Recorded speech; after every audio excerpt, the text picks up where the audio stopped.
Assalamualaikum semua. Kita teruskan lagi kelas kimia kita dan kita nak bincang topik jadual berkala unsur dan kita akan fokus kepada kumpulan 18. Okey, kumpulan 18 dalam jadual berkala unsur. Okey, di manakah kedudukan bagi kumpulan 18 dalam jadual berkala? Okey, ini adalah jadual berkala unsur. Okey, ini adalah kumpulan 18. Okey, dari atas sampai bawah. Okey, adalah ahli kumpulan 18.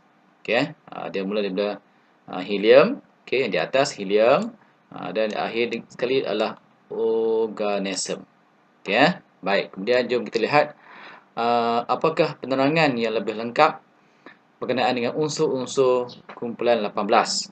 Okey, unsur-unsur kumpulan 18 terdiri daripada unsur helium.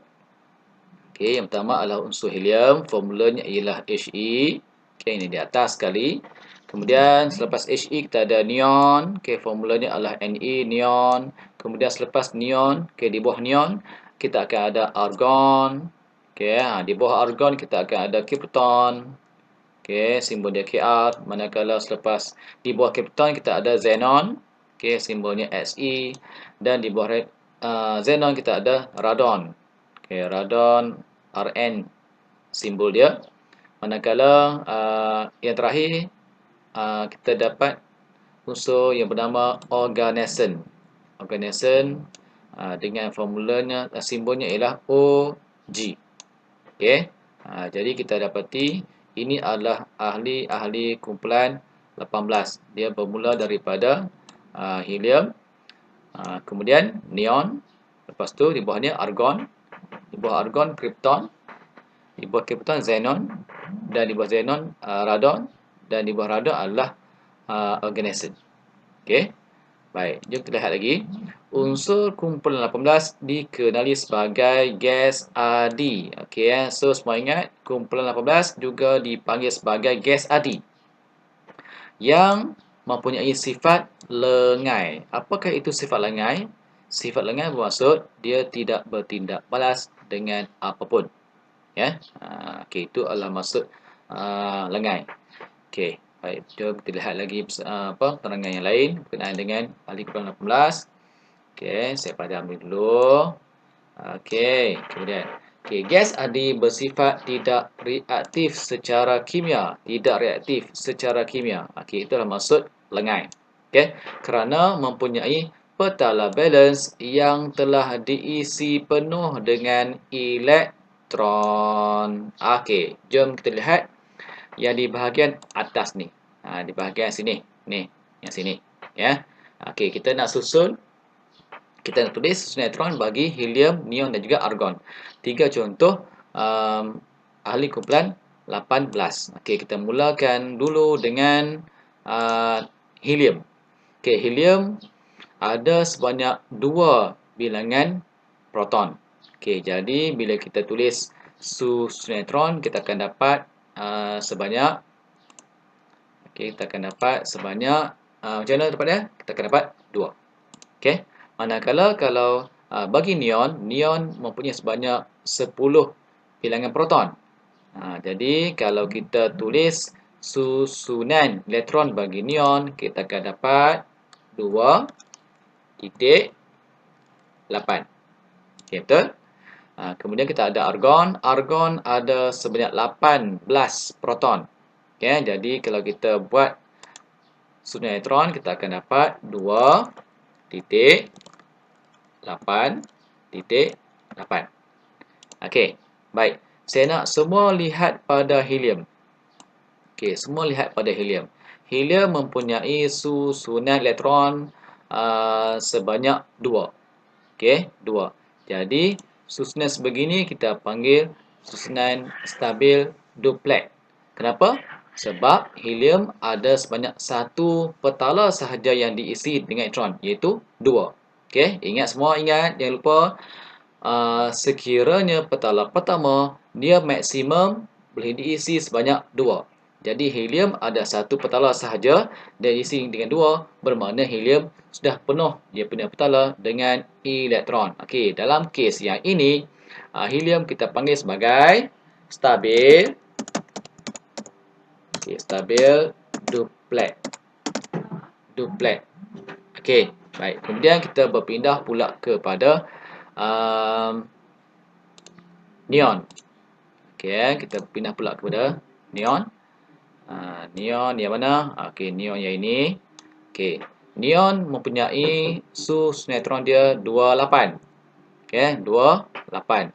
Jadi, dia neon mempunyai sebanyak 2 petala yang diisi dengan elektron. Okey, petala yang kedua, petala yang ketiga, keempat dan seterusnya, dia maksimum boleh diisi sebanyak 8. Jadi oleh kerana neon ada 2 petala dan petala yang kedua ada diisi elektron sebanyak 8, bermakna petala dah penuh.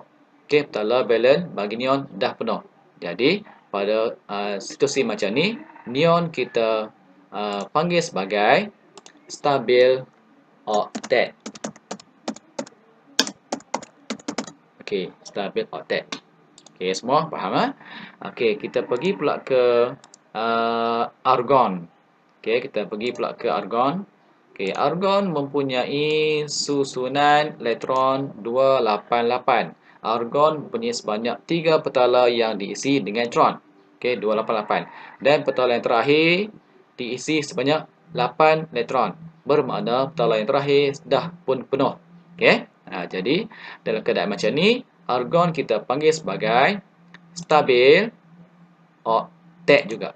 Okey, stabil oktet kerana mempunyai sebanyak 8 di petala yang paling luar.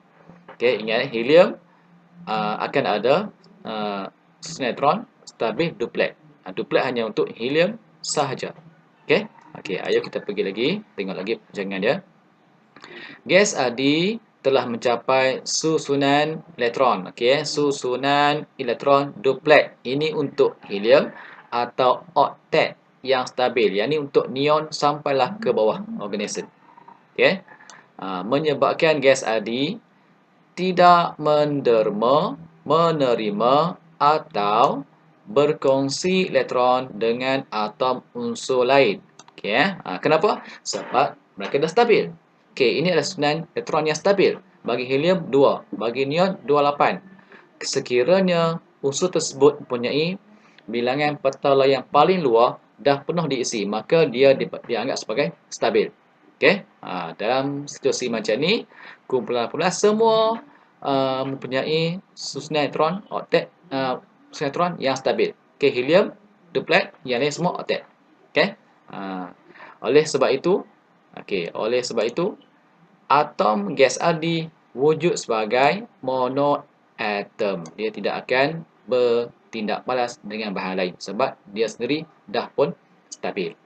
Okey, faham semua? Okey, kita nak bergerak ke slide yang berikutnya. Okey, sebelum kita pergi ke slide yang berikutnya, kita lihat dahulu gambar rajah yang di bawah. Yang mana? Yang ini. Ya, yang ini. Okey, tengok. Ini adalah susunan duplet untuk helium. Okey.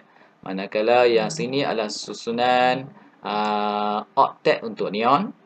Tengok helium dia ada 2 elektron pada petala yang paling luar, manakala neon ada sebanyak 8 petala pada petala yang paling luar. Okey, 8 elektron pada petala yang paling luar. Manakala argon pun sama. Okey, argon pun sama. Argon punya 8 juga petala, 8 juga elektron pada petala yang paling luar. Jadi helium stabil duplet. Okey, susunan elektron stabil duplet. Manakala neon susunan elektron stabil oktet. Manakala argon susunan elektron stabil oktet juga. Okey. Baik, kita pergi pula ke slide yang berikutnya. Okey, sekejap. Okey, kita pergi pula kepada kegunaan. Apakah kegunaan bagi gas-gas kumpulan 18? Okey, disebabkan sifatnya stabil, okey, lengai, tidak reaktif secara kimia, tidak bertindak balas dengan bahan lain, maka dia dapat digunakan untuk beberapa situasi. Okey, yang pertama helium. Helium kita okey. Unsur pertama kumpulan 18, helium. Okey ya. Baik, bagi helium kita boleh gunakan unsur helium disebabkan oleh sifat lengai unsur kumpulan 18. Jadi kita gunakan helium diisikan dalam balon kaji cuaca.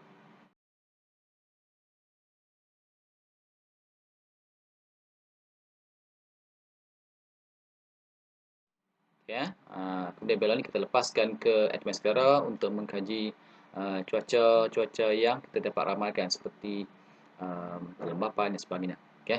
Kemudian neon. Neon pula kita gunakan dalam lampu iklan.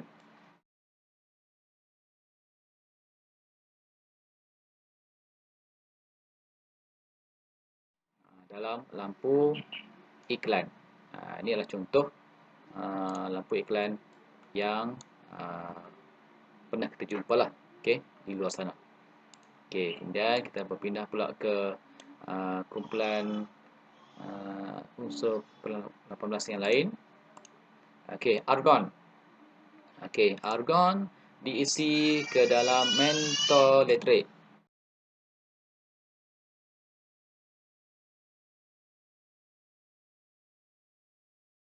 Okey, diisi ke dalam mentol letrate.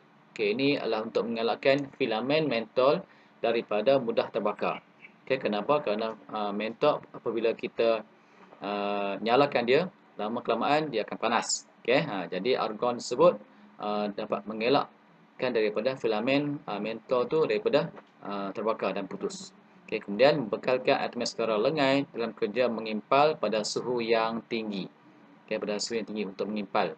Okey, mengimpal welding pada suhu yang tinggi. Okey, kemudian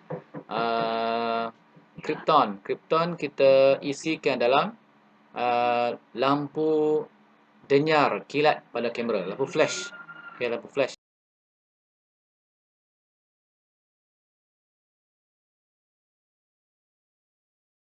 kamera.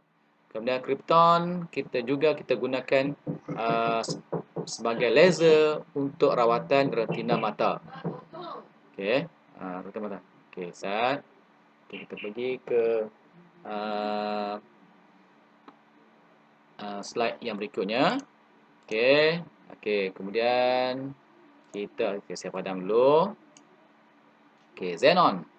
Okey, xenon pula kita gunakan dalam lampu rumah api.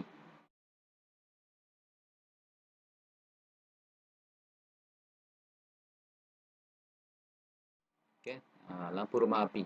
Mungkin disebabkan oleh dia menghasilkan satu cahaya yang amat terang dapat dilihat oleh kapal-kapal yang berada di tengah-tengah laut. Okey, kemudian xenon juga digunakan dalam ubat bius. Semasa orang nak dibedah, okey, dia akan hidungnya dicukup dengan something. Kemudian dia pun lain antara gas yang dimasukkan adalah gas xenon. Okey, kemudian radon. Radon digunakan dalam rawatan kanser. Okey, rawatan kanser.